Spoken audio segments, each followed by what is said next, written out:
A Lua faz a sua trajetória no céu, né, periodicamente, com um certo ciclo. Quando a Lua passa na frente de uma fonte rádio, a fonte rádio desaparece repentinamente. Pelo menos as fontes, digamos, pontiformes. Somem. Tá certo? Então você sabe que no instante em que a Lua passou na frente da rádio e ocultou a fonte rádio, a posição da radiofonte está na superfície da Lua naquele momento. Aí você espera uma próxima passagem da Lua, que a Lua novamente vai ocultar, você tem uma nova superfície de onde está essa radiofonte. E na interseção das duas superfícies, você tem uma precisão, com precisão, a posição da radiofonte. Foi usada, então, a Lua para determinar com precisão algumas das fontes de rádio que foram descobertas. E uma dessas fontes de rádio, denominado 3C273, teve uma posição medida com grande precisão por ocultação lunar e estava associado a essa estrela aqui. Na verdade, logo se percebeu que não era uma estrela, porque ela tinha um pequeno jato associado. Então, chamou-se a esse objeto de um objeto quase estelar, o quasar. Um quasar olhado, visto com uma nitidez muito maior, mostra muitas vezes, nem sempre, uma galáxia em volta. Né? Então vejam que começa a haver aqui um paralelo entre quasares e radiogaláxias. Nem todos os quasares emitem rádio. Nem todos os quasares são radiofontes brilhantes. Começou-se a descobrir uma enorme quantidade de quasares que não eram detectados em rádio. E aos poucos percebeu-se que esses quasares que não emitiam rádio, ou melhor dizendo, emitem menos rádio, emitem pouco rádio, eles são, na verdade, a maioria. Né?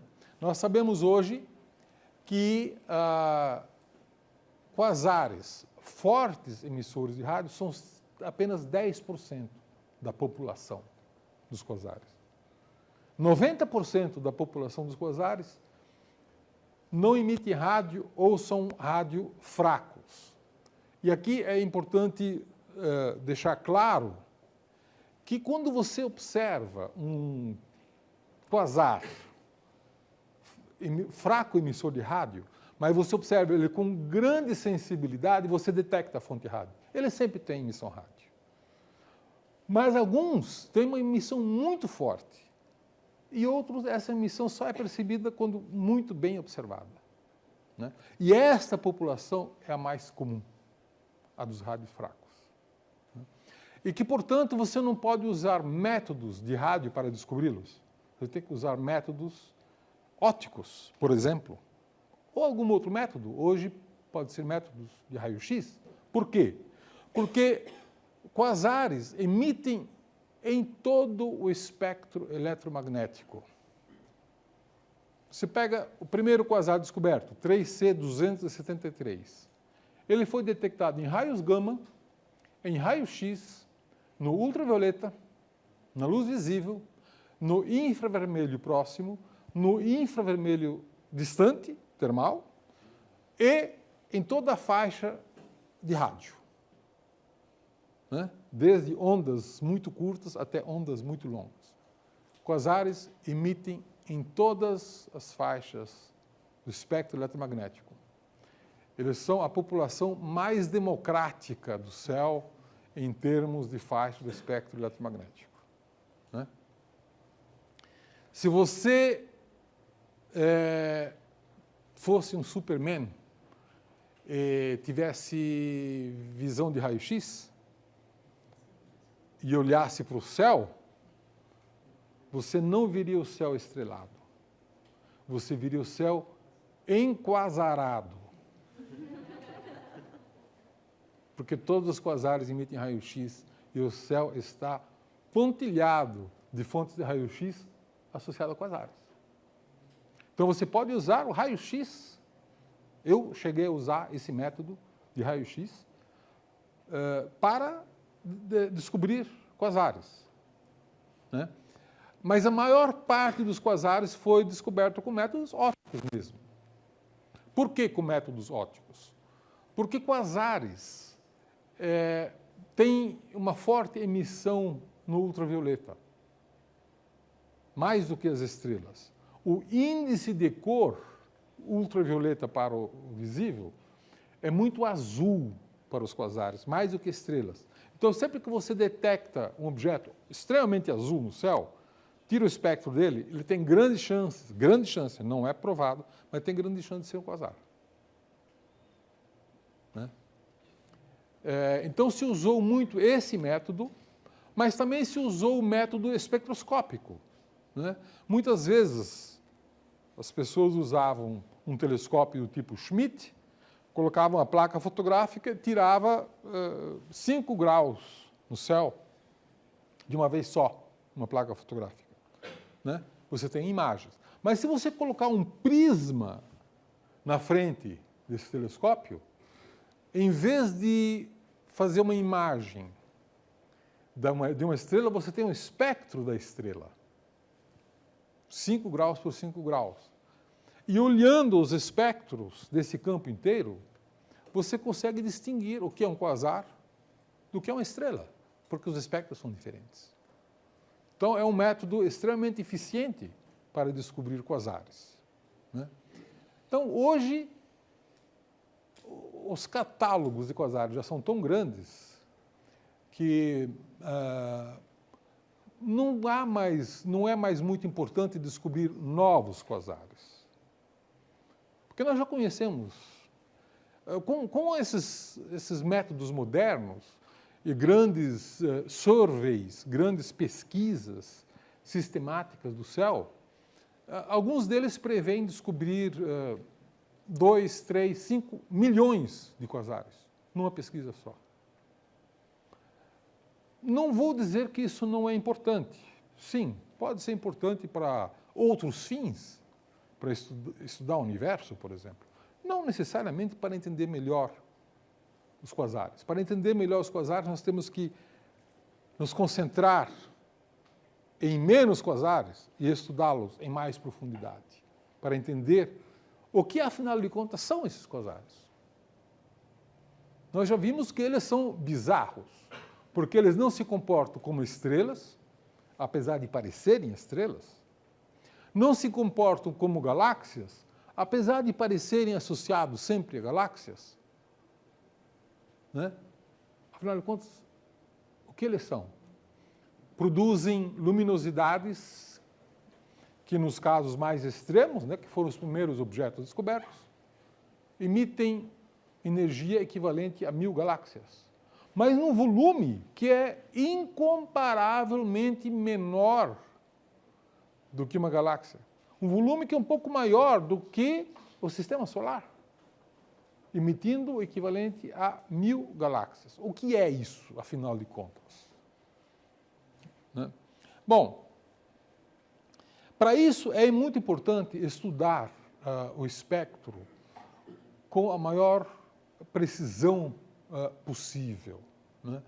Estudar as linhas de emissão, estudar o contínuo em toda a faixa do espectro eletromagnético. E aí vem a importância de se estudar, não só no óptico, mas em raio-x, em raio gama, em rádio, no infravermelho e assim por diante. Né? Aqui eu estou mostrando o espectro de mais de 700 quasares somados. Isso é uma média de mais de 700 quasares e que vai da faixa de 1000 angstroms até 6000 angstroms. Né? Então, vocês vejam que, tipicamente, eles têm um contínuo que nós chamamos de não térmico, porque ele não está associado à emissão de um corpo negro. Ele tem um comportamento, uma lei muito diferente do que a lei do corpo negro, que é a lei de Planck, né? Aqui, em geral, eles têm lei de potência, que é muito diferente. Por isso, acredita-se que o contínuo não seja emitido por, vamos dizer, um disco a altas temperaturas, e sim por elétrons relativísticos. Elétrons relativísticos podem emitir esse tipo de emissão através do mecanismo que é conhecido como emissão síncrotron, né? Mas, vejam, nós temos muitas linhas de emissão, né? Facilmente identificáveis, né? As linhas de hidrogênio, por exemplo, H-beta, H-gama, H-delta, H-epsilon e assim por diante, e aqui Lyman alfa, uma outra linha, e não se vê aqui, mas haverá Lyman beta, Lyman gama e assim por diante. Série de Lyman e série de Balmer são as duas séries do átomo de hidrogênio. Mas existem outras linhas, né, que podem ser grosseiramente classificadas entre linhas permitidas, aquelas que a mecânica quântica permite que ocorram em nosso laboratório, e as linhas proibidas, que são aquelas linhas que a mecânica quântica não permite que ocorram aqui em laboratório, mas podem ocorrer quando a densidade for muito baixa e o volume for muito grande. Você pode ter essa transição e observá-la. Como ocorre em nebulosas planetárias, como ocorre em regiões H2, berçários de estrelas, e assim por diante. E também nos quasares. Estas duas linhas, por exemplo, que são duas transições do átomo de oxigênio duas vezes ionizado, né, são chamadas de linhas proibidas. E por serem proibidas, nós colocamos elas sempre em colchetes. Então, as linhas proibidas estão entre colchetes, tá certo? Como essas do oxigênio 3, oxigênio duas vezes ionizado, ou neônio 5, o átomo de neônio 4 vezes ionizado. E assim por diante. Existe uma quantidade grande de linhas proibidas, existe uma grande quantidade de linhas permitidas. As linhas permitidas de um quasar, como as linhas do hidrogênio, em geral são muito largas, enquanto que as linhas proibidas são muito estreitas. A largura dessas linhas é sintomática, porque a largura de uma linha também está associada, pode ser interpretada em termos de efeito Doppler. E neste caso, você teria uma velocidade que é uma fração da velocidade da luz. Se este efeito Doppler vier de movimentos aleatórios, turbulentos, você teria movimentos altíssimas velocidades. Velocidades que são uma fração não desprezível da velocidade da luz. Isso também é algo notável e muito bizarro. Por muito tempo foi considerado muito bizarro, né? E qualquer modelo aceitável de quasar precisa explicar todas essas características, mas também por que as linhas permitidas são tão largas e por que as linhas proibidas são tão estreitas. São muito mais estreitas, né? Então, o estudo do espectro eletromagnético é fundamental para se entender a natureza profunda de um quasar. Assim como o estudo do espectro eletromagnético é fundamental para se entender uma estrela, né? Foi do estudo do espectro eletromagnético que se entendeu a natureza do diagrama HR e a natureza da estrutura das estrelas e de por que e como as estrelas evoluem. Bom, eu vou contar rapidamente o fim da história. Não toda a história, porque essa história ainda será objeto de mais 2 aulas. nós vamos ter ainda uma aula sobre os núcleos ativos de galáxias, as galáxias de Seyfert, para finalmente fazermos um estudo sobre o objeto central e a máquina que está produzindo essa energia. Mas eu vou adiantar hoje que a visão contemporânea, a visão moderna, de qual é a máquina de energia de um quasar, é que a máquina de energia está associada a um buraco negro gigante. Como assim? Buraco negro gigante? Buracos negros não são escuros, por definição? Não emitem luz, por definição? Sim? Como é que eles podem explicar os objetos mais luminosos do universo? Mais uma controvérsia aí, né? Se buracos negros são escuros por definição, como é que nós explicamos que eles podem... Como é que nós dizemos que eles podem explicar os objetos mais luminosos do universo, os quasares? E a explicação foi proposta 1 ano após a descoberta dos quasares, por 2 cientistas, Zeldovich, na União Soviética, e Salpeter, nos Estados Unidos. Publicaram artigos sem um saber do outro, né? Propondo que os quasares fossem associados a buracos negros.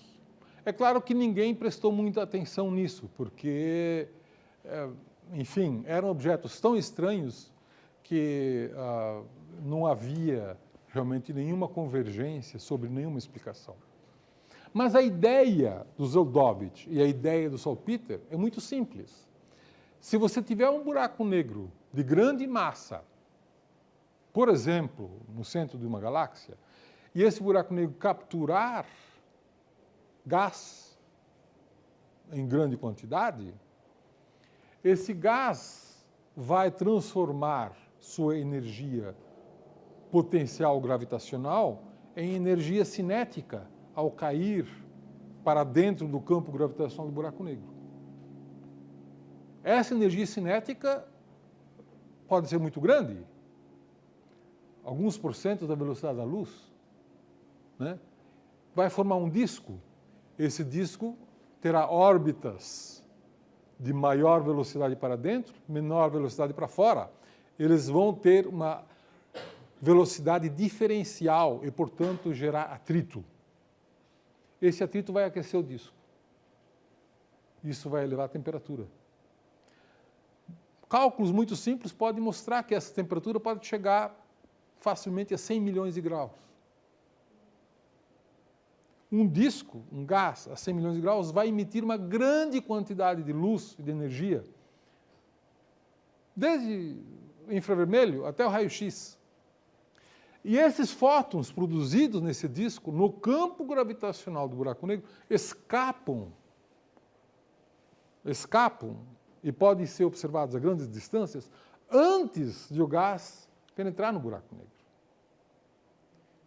Então, a energia é produzida pelo campo gravitacional do buraco negro, transformando energia gravitacional em energia cinética, em energia térmica, em energia radiativa. E essa energia radiativa escapa do sistema antes que a matéria que a gera penetre no buraco negro. Esta é fundamentalmente a explicação moderna para os quasares e explica essencialmente a grande maioria das características observadas de um quasar. Mas nós vamos voltar a esse tema em outras aulas. Nós vamos primeiro estudar os núcleos ativos de galáxias, galáxias de Seyfert. Depois nós vamos estudar em maior detalhe como é que são esses buracos negros gigantes que explicam esses objetos fabulosos que são os quasares. Alguma pergunta? Eu posso adiantar que os buracos negros iniciais são de origem estelar. Mas um buraco negro estelar, ele pode ter 10, 20, 30 vezes a massa do Sol, e não 1 bilhão de vezes a massa do Sol, como é necessário para explicar os quasares, né? Então, os buracos negros iniciais, estelares, eles precisam crescer em massa. E esse crescimento pode se dar de duas maneiras. Uma por fusão de dois buracos negros menores, formando um buraco negro maior. E um outro é por captura de matéria. Porque os quasares só ocorrem quando o buraco negro captura gás. Se ele captura gás, ele fica luminoso, mas aumenta a sua massa. Então, é uma outra maneira de o buraco negro aumentar a sua massa e crescer. Pois não. O quasar, na verdade, emite a luz em diferentes regiões. Emite luz tanto no disco de captura de gás, emite luz. Ele acelera um feixe que essencialmente emite em rádio, a maior parte da radiação em rádio. Em certos casos é visível em luz, em raio-x, mas quase sempre eles são muito fortes emissores de rádio. Mas emitem também, provavelmente, a maior parte da sua energia numa área que é chamada de coroa do disco. Você tem um disco de gás sendo capturado pelo buraco negro, e esse disco produz uma coroa acima do disco, aquece essa coroa, e é essa coroa que emite o raio-x. E esse raio-x aquece de volta o disco. Então, é um mecanismo complexo. Não é uma única localização que é a origem dos fótons. Os fótons são gerados em diferentes regiões e, dependendo do espectro, da faixa do espectro eletromagnético, rádio, óptico, infravermelho, raio-x, ele virá de regiões distintas. Numa aula próxima, nós vamos voltar a esse assunto.